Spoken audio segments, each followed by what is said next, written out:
Wow, bro. We got some bad breaking news involving Jermall Charlo, ladies and gentlemen. Another prolonging in his career. As somebody who was excited to see Jermall Charlo finally come back, one half of the Charlo brothers, looking to continue his campaign at 168 pounds. Has only fought 2 times in the last 5 years. Hasn't been able to put fights on back to back. From the time that he comes back now, it's going to be about 1.5 years since his last fought, making his 168-pound debut against Thomas Lamana. Before that, another year, 1.5 years layoff. Having not fought since November against Jose Benavidez Jr., 2023. And then before that, another 2 years, 1.5 years layoff. Ladies and gentlemen, having fought since June of 2021. Ladies and gentlemen, Jermall Charlo has been denied a visa and will not be able to enter Australia to fight Cohen Wazir on the co-main event of Errol Spence Jr., his stablemate going up against Tim Tszyu. The long-awaited return, 3 years for Errol Spence Jr. Jermall Charlo, his fight is off. Jermall Charlo makes a statement himself. He says that PBC, TGB Promotions, of course, who reported in the morning that they were believed that this fight was going to be canceled due to these vicious issues. Now it's official.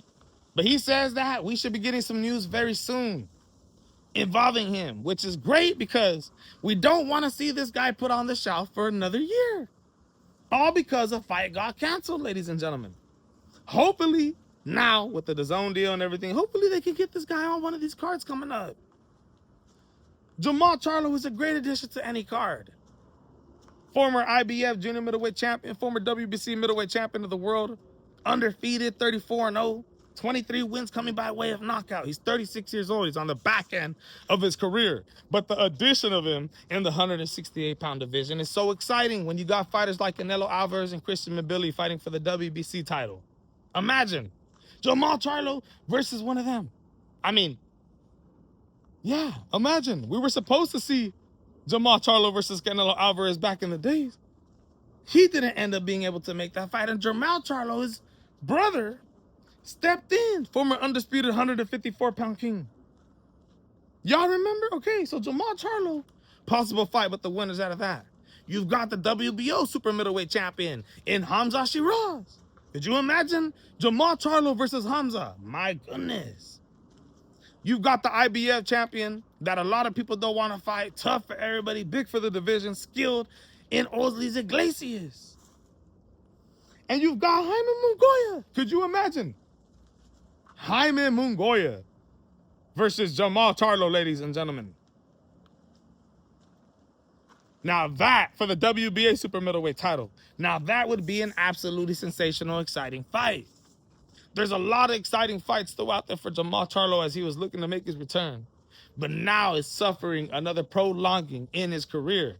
Now I hope that the news could come very soon that the man is going to be active very soon.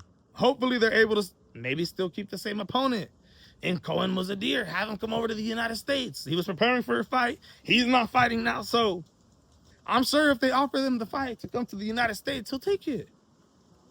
But Jermall Charlo, he isn't entering Australia. They denied him of his visa due to being convicted in 2024, May 6th, DWI. Crashes Lamborghini. Australia is one of the toughest countries to get into, especially if you got ongoing law issues or past law issues.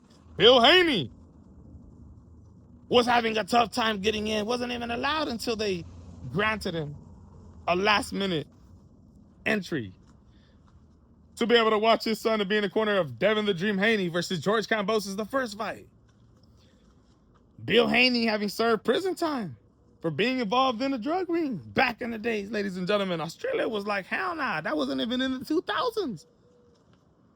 They're very, very strict. Jermall Charlo gets denied, and now we got to see what ends up happening with that. Very interesting. Errol Spence Jr. Now I feel like, you got Stephen Fulton on the card still. But I feel like Jermall Charlo, they were training together. I feel like, you know, he felt like he had somebody that was going in there with him. Also dealing with the same type of struggles, having not fought in a very long time, being very inactive. I know he fought against Thomas Lamana. It's going to be about a year and a half ago, but since, from when he comes back. But still, the dude hasn't been active at all. It's been 2 fights in the last 5 years. It's going to be 2 fights in the last 6 years if this guy doesn't end up getting a fight. So, yeah, it's bad breaking news, man. It's bad breaking news. Jermall Charlo releases a statement himself. We're going to see how this all ends up playing out. But as of right now, that fight's off, bro. Let me know what you guys think. This is the MMA Boxing Addict channel bringing you the breaking news. Like always, don't forget to subscribe. Hit the like button. Every like, y'all don't even realize how important that is when it comes to the algorithm and growing this channel as we continue to grind. If you support us, hit the like button, hit the comments. I'm out.